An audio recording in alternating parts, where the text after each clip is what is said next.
Alright, Shalom. First and foremost, I want to give all praise, glory, and honor to Yahweh, Ba'ashem Yahushai, Ba'ashem Kakodash. Double honors to the apostles, the great millstone that taught me this truth, and blessings to all you sincere ladies out there pushing this truth, in all sincerity and faith and honesty. I'm that fellow servant Kanaka. I come at you once again. This truth, I'd like to thank Yahweh Ba'ashem Yahushai for putting a spirit on me to do another video. Alright, as you can see, this is just pretty much like a the World War III update known in scriptures as Armageddon. Alright. But it says Saudi Arabia invites U.S. to preserve its peace against Iran by swamping Gulf with more troops. Alright. So as we know, there's a war raging against Iran. Okay. This is really what's happening. Really all what it is. Alright, war raging against Iran. Alright. And I'm just grabbing to the article. It says Saudi Arabia has rolled out the welcome mat for U.S. troops in a move it claims is aimed at preserving its peace. Alright, and you can see that word peace is preserving its peace is in quotation marks. Alright. Mainly by menacing Iran, where tensions have risen a near breaking point after multiple tanker seizures. Okay. And I'm gonna just come back to this article to support what that just said. Now here's another article. U.S. pressure and EU inaction left Iran with very few options except retaliate. Alright. So just from this article alone, alright, U.S. pressure, EU inaction left Iran with very few options except retaliate. So what's been going on is that America has been pretty much poking at Iran, and the only option, as the title say, is except to retaliate. So that's the only option Iran really has, man. You know, Iran doesn't want to declare war on the U.S. Okay, that's not. They have no interest. They will not benefit from that at all. Okay, they will absolutely not benefit from a war with Iran. I mean, with America. Iran will actually not benefit at all from a war with the U.S. Okay, that will not benefit them. So, which is one reason why we clearly know that the U.S. is trying to start this war with Iran. All right, it says the seizure of British-owned oil tankers in the Strait of Hormuz is a signal that Iran's patience has ran out, and I mean rightfully so, man. You know, they have every right to protect themselves. All right. You know, if that certain region of water belongs to them, they have every right to protect themselves. Okay, America would not sit well with America if Iran had ships in the Gulf of Mexico. Okay, that would not sit right with America.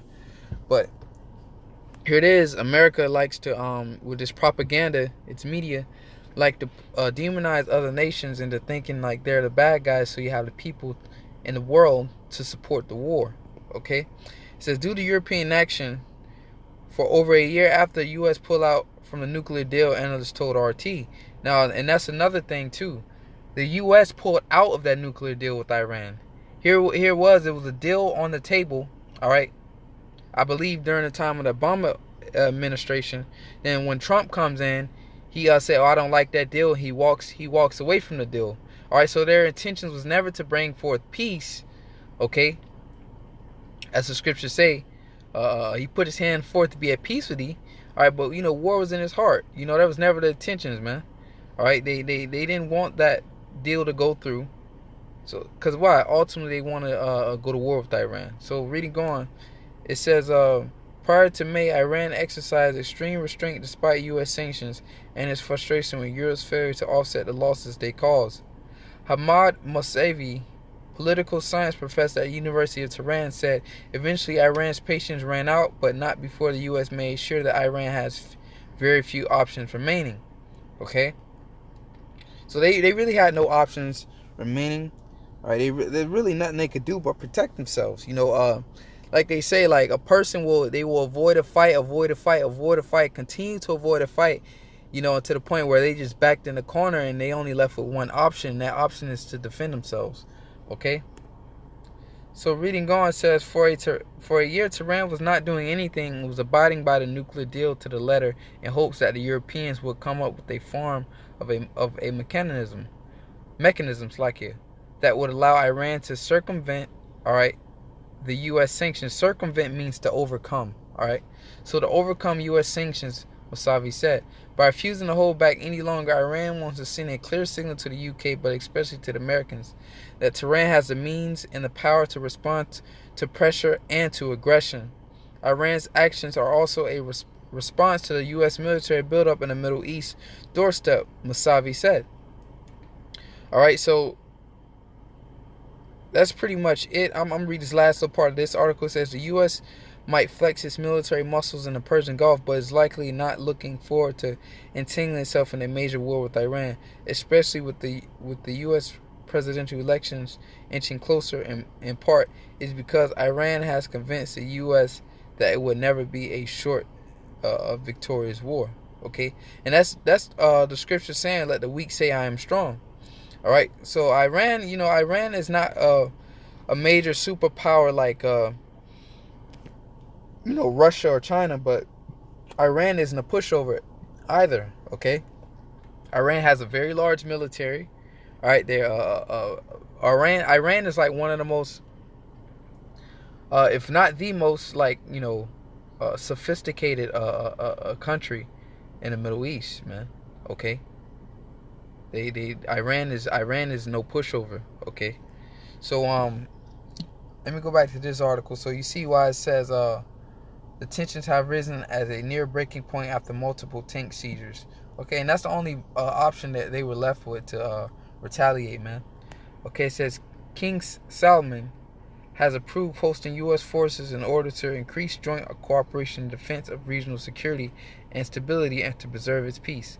Saudi state media report on Friday the Pentagon confirmed it has authorized movement of U.S. troops and resources to Saudi Arabia in a statement issued later that day, validating the ongoing rumors and reports of building of U.S. forces in the country and neighboring Qatar to deploy counter the Iran threat. So, more troops over swamping the Gulf, okay? And that's, and if you got any loved ones or family out there on tour or whatever, they're not coming home, man. All right, they're not gonna pull the troops back. We pulling troops out of Syria. Yeah, they're pulling troops out of Syria. All right, just to make the move on Iran. All right, that's all they're doing. They just moving the chips around, so to say. All right, but the Heavenly Father is the ultimate chess player. Okay, so it says the troops will be entering a region already heavily saturated with over 70,000 U.S. military personnel. The Pentagon has been massing assets in the Persian Gulf for months, okay? And Persian, that's Iran, okay? That's what Iran was originally called. It says, amid warnings by the Trump administration that while the belligerent show of strength is merely meant to keep the peace, acts of aggression by Iran will be met with deadly force. So that's what they're saying. All right, so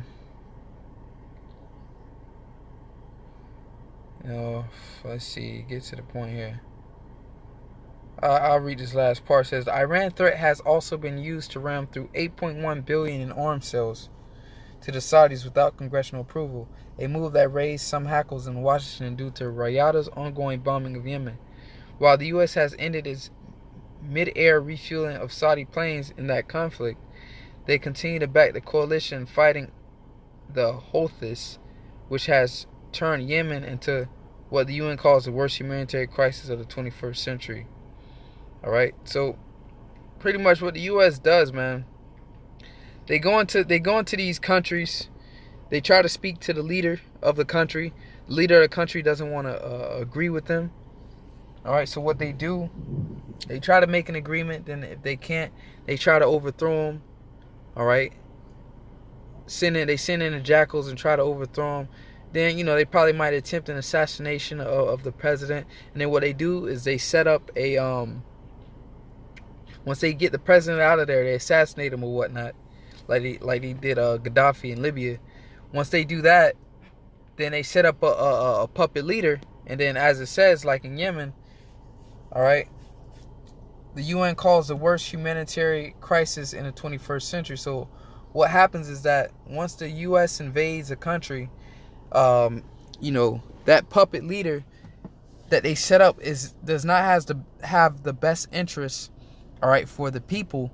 Only thing it is the interest of the U.S. Okay, so those people end up being in a worse state than they ever been, man. All right, but that's how the so-called white man plays. So with that, I'm gonna get some scriptures and I'm gonna close out here. It's Joel 3:1. For behold, in those days, in that time, shall I bring again a captivity of Judah and Jerusalem. All right, you so-called Negroes, Latinos, Native Americans. He's going to bring again a captivity, meaning he's going to take us out of this captivity. I will also gather all nations and bring them down into the valley of Jehoshaphat, all right, which is why you have all those countries, all right, you have Europeans, okay, Americans, Russians, Saudis, all right. You have all these countries being involved into this thing going on in the Middle East right now, all right, which is Jehoshaphat. In the Hebrew, Yahweh, all right, Shaphat, all right. Jeho, how they say Jehovah, all right, but his name is pronounced in the pure Hebrew, Yahweh. Shaphat means judgment. So the Most High is judgment, okay? The valley of the Most High is judgment, which is over there in the Middle East, within that region, all right? And will plead with them there for my people and for my heritage Israel. So the Lord is doing this for us, man, his people, whom they have scattered among the nations and parted my land, all right? And they cast lots for my people, and have given a boyfriend harlot and sold a girl for wine that they might drink. And that's going into the history of the captivity of our people, man. All right, they cast lots for us. They sold us off. It says, yea, and what have ye to do with me, O Tyre and Zidon, and all the coasts of Palestine? All right, the so-called Hamites. It's like your so-called Africans, which are Hamites in Palestine and Ishmaelites.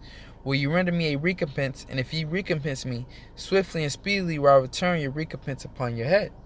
All right, because ye have taken my silver and my gold and have carried into your temples my goodly pleasant things.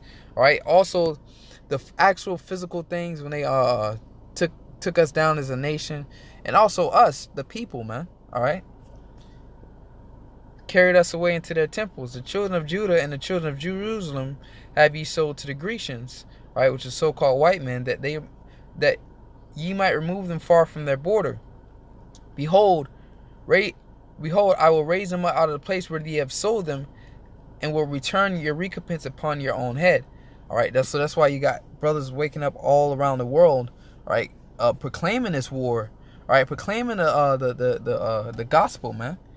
The Third World's War, prophesying, prophets. The Lord has risen up prophets, and Lord that's the prophecy, man. He's risen us up out of the places that he have driven us, all right? We're spiritually being risen up, then physically he's going to come and gather us up out of all these countries, all right?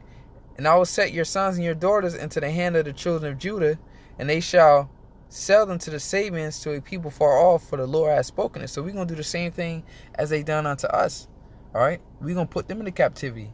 We're going to trade them and sell them off, okay? This is the point. It says, proclaim ye this among the Gentiles, prepare war, wake up the mighty men, let all the men of war draw near, let them come up. So you can see, the Heavenly Father is pretty much repaying these nations back for the rape, robbery, and murdering, okay, and slavery that they've done to his people, man. All right, so he's preparing a great war so he can bring judgments upon the nations, man, and punishments upon the people. It says, beat your plowshares into swords and your pruning hooks into spears. Let the weak say, I am strong. Assemble yourselves and come, all right? All ye heathen, gather yourselves together round about. Thither cause thy mighty ones to come down, O Lord. Let the heathen be awakened and come to the valley of Jehoshaphat. For there will I sit to judge all the heathen round about. So when you see certain articles like this, man, Saudi invites U.S. to preserve its peace against Iran by swamping Gulf with more troops.